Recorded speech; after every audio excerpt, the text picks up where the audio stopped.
Chapter 10. S and N. The Emperor had fallen to his knees, three swords protruding from his chest. He looked up at the sky and gave a dry, bitter laugh. "Found some humor in your end, have you?" asked Three. "To think you two would best me," the Emperor said, his voice weak. "Heh, I admit it. I underestimated you. You are, by far, the most powerful tools I've ever had the pleasure of owning." "Enough!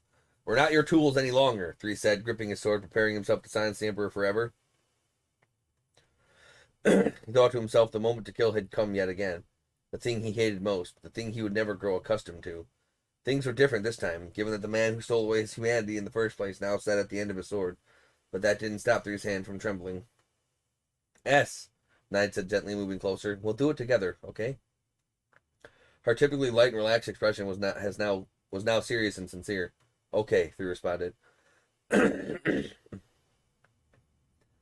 This was it, the moment where the two would put their tragic past to rest.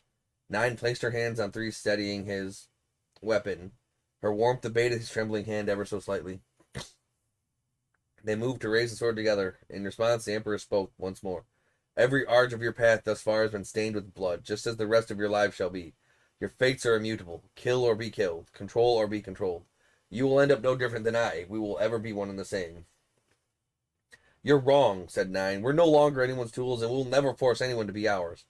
"After this, we're done," said Three. "You're the last person we're ever going to kill." The two took a deep breath and spoke in unison. "Farewell." Off in some far-flung region of Calvert, a horse-drawn carriage plodded alongside from trains. A most terrestrial transportation had long since switched to orbital cars, so such was an old-fashioned mode of travel was a rare sight to see. The most rustic method did have an undeniable charm, however.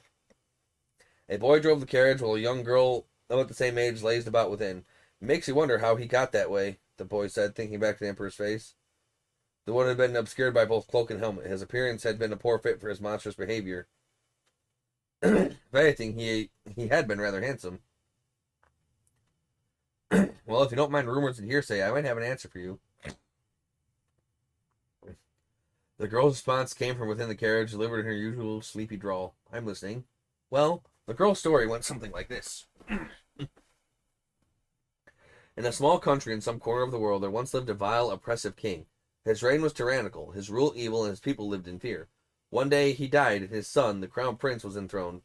The prince, this new king, was at his core a kind and gentle soul who strove to govern in a fair and just manner. He was determined to avoid his father's errors, but perhaps because they were too accustomed to fear, no one met his new king's ideas with an open mind. Free assembly and speech had already been brutally suppressed during his father's reign, and the people's rage had already reached a boiling point. Violent voices grew louder and louder, eventually resulting in a revolution. The Revolutionary Army launched an assault at the royal palace and forcibly converted the country into a republic. Holding the new king accountable for his father's sins, suddenly finding his life at risk, he had no choice but to flee, leaving behind his country and his entire way of life. "You're telling me this prince eventually became the overseer?" the boy asked, his brow wrinkling in thought as he turned his story over in his head. "Who can say?" shrugged the girl. "I don't know if a kingdom like that even existed in the first place." The girl rolled over, continuing dozing as the carriage bumped and bounded its way along the road. "Assuming this is more fact than fiction, then what?" the boy asked. "He was too kind and lost control of his kingdom, so he developed a powerful desire for control of others. It's hard to believe." The boy trailed off. He had no intention of giving the overseer even a shred of sympathy, but strangely enough, he did find himself feeling a little pity for the man. The boy and girl fell silent for a few moments. The only sounds that could be heard were the clapping of the horse's hooves and the creaking of the carriage. The boy broke the silence. "What is it?" The girl raised her head from her nap. Her voice remained as relaxed as ever, but the boy's tone suddenly grew tense. "Is there any chance you could ever forgive me for what I did, for what happened between me and your brother?" "No." The girl's response was swift and blunt. The boy fell silent. He had no right to scorn her answer. "Never," she continued, "because he was my brother, and I loved him, and he was the only family I ever had, so.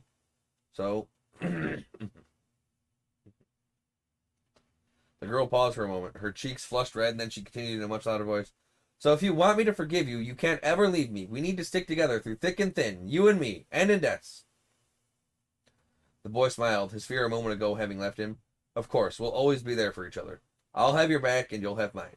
The girl could barely contain the emotion swelling her chest. Unfortunately for her, the boy continued talking. I'll do my best to fill his shoes from now on, and that includes making sure you get the best education you need to grow into the best person you can be. This was, in fact, not the answer the girl had been looking for. I'm not talking about education, she exclaimed as she started violently shaking the carriage in frustration. But what could be more important? Hey, calm down. This thing can't take too much abuse. It's rickety enough as it is. If you make it fall apart, we'll have to walk the rest of the way. The girl settled back down, still not fully satisfied with his response, but resolved to leave things be for the moment. The topic changed again. So, any ideas? For the time being, their plan was to head to Le Bourg or Le Mans, just as the boy had initially planned, but where to from there? They had yet to give it much thought. They knew they would be pursued by any number of people from the organization. Despite this, the two knew for as long as they stick together, they'd find a way to manage. For the moment, they reveled in the idea of an unknown future, a new path to tread that was all their own. In any case, we'll need to find some kind of work, the boy said. Anything in mind? Well, he mused, a confident smile on his face. When we consider our skill set, how about something in the theater? Not on your life, the girl swiftly retorted. Think about it, S. You're a terrible actor. Hey, I'm not that bad. I'm pretty sure a play would be way less pressure than an assassination mission. A tad deflated, the boy sank into his seat, but then threw out another idea, one somewhat more plausible than the last. I know. How about we become bracers? No way. The girl rejected the idea again, with a bit less bite than before. I've heard they get super busy. No sense escaping one grave just to work yourself into another. There was also the question hanging in the air of whether the Bracer Guild would even consider taking on people with the duo's unique background. All things considered, however, it wasn't the most outlandish idea. Fine. What's your bright idea, then? Me? The girl yawned. All I want to do is lay around in bed every day. Just sleep. You're ridiculous, the boy sighed. His face then lit up suddenly as if he remembered something. Oh, right. What is it? Names, he said with a hint of excitement. I just realized we haven't shared our real names with each other. Oh, right. N is short for Nadia. That's my real name. Mine's Swin. Huh, the girl said, hiding a small smile. So S wasn't too far off then. Pretty crazy coincidence. There was a good reason her nickname for him had been so close to his real name. Her brother had mentioned it in one of his letters. She had known Swin's name before their paths even crossed. After they had worked together for a bit, she decided she wanted to call him by something that resembled his actual name, rather than his organization moniker. This, however, was something she intended to keep to herself. Well, in the end, you'll always be S to me, and I'll always be N to you, right? Yeah, you're right. The carriage continued the slow roll forward as did their conversation. It was profound at moments, but it was otherwise silly, light-hearted, and most of all, free.